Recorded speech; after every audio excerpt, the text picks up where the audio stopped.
What happens from the tip-off to the final buzzer of a basketball game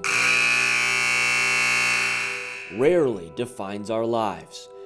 It's in all of those moments between the games when basketball tends to leave the greatest mark on the people who love it.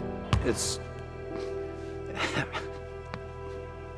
just something else. You know what this game can do. That ultimately pulled my heart to Billy. It allowed us to be able to connect with each other. It's very strange that all this goes back to basketball. We could tie it all back to basketball. Growing up in Grayford, Texas, basketball was the way of life for Billy Gillespie and his sister Jerry. If you're in the game, you're in the game. It's a lifestyle. The whole town revolved around the sport of basketball. That basketball childhood led to basketball livelihoods. Jerry head coaching high school girls teams in Texas for 33 years. Billy, a college head coach, landing big-time jobs at Texas A&M, Kentucky, and Texas Tech. Now leading the program at Tarleton State. A journey of highs and lows, but nothing that could fully prepare him for 2017. The diagnosis, stage 4 kidney failure. The need for a miracle to keep his journey going. You're thinking that, hey, it may be over. Jerry wanted to give her brother a life-saving kidney. I would do anything I could to help him. But she was not a match. I can't imagine not being able to help. Word spread.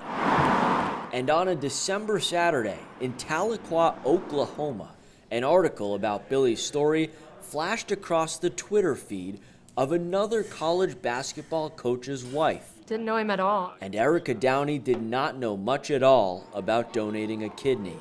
She just had a feeling. It was a tug in my heart. You need to help. This needs to be you. Tweeting like crazy about Billy's story, Downey caught the attention of Gillespie's former assistant coach. He connected Erica with Billy. A month later, she found out she was a match. After meeting at the Final Four for the first time, they traveled together to the Mayo Clinic in Minnesota. Bye. For a successful kidney transplant. There's no way to explain the amount of grateful feelings that you have for somebody that's just donated your life to you. You called her your angel. She is. I know when you feel it and when you see it and when you're affected by it, what an angel is, and she's definitely an angel. At the end of the day, I feel like it's something that God has given us together. I've heard about Billy for a long time, even before he was sick. Nikki Freeman gave her children, Braden and Savannah, a basketball upbringing. And when Savannah played for the Mart Lady Panthers, it led Nikki to a new friend, Jerry Hoffman. Jerry was her basketball coach. Savannah and I, we developed a player-coach relationship. The game had already helped the Freemans Basketball was Braden's favorite sport. survive Prettiest left-handed shot. their greatest loss. Braden was murdered, and if it weren't for athletics, I don't think Savannah would have been able to continue on. About to get stuck for the first time. In 2018, Nikki found out she needed a kidney. Her life became consumed with dialysis. It's not easy to know that this is what I'm going to have to do 3 times a week to rely on a machine. But I'll do anything to hang around here for my daughter. So, Savannah, this is for you. After 2 years of waiting, she got the call. There was a kidney. She rushed to Dallas, went into the OR, and woke up to heartbreak. The donor team cut the renal artery too short. A human error meant more waiting.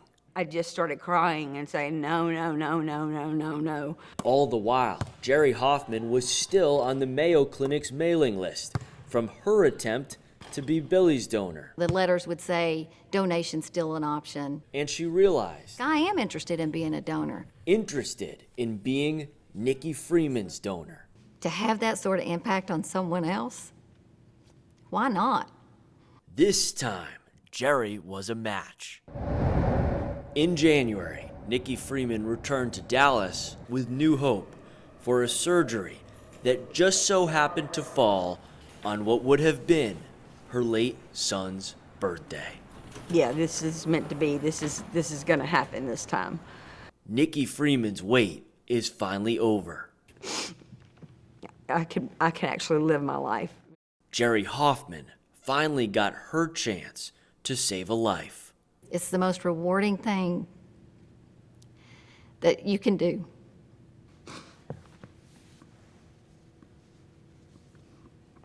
I am proud. In a particular situation like this, it's a real moment.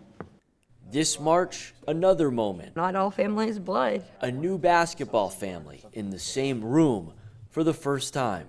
To sit here and listen and cry, what a blessing this day has been. Hearing the impact it made, Jerry's donation made on Nikki, it really hit home for me. Still very surreal that all this has happened for all of us.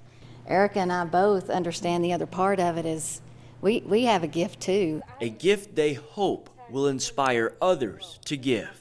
A gift so many people are still waiting for. We have approximately 100,000 people waiting on a list. We don't have to save 100,000 lives today, but it's just one single one at a time. What happens on a basketball court at the final buzzer rarely defines our lives. The game is a game. That moment is fleeting.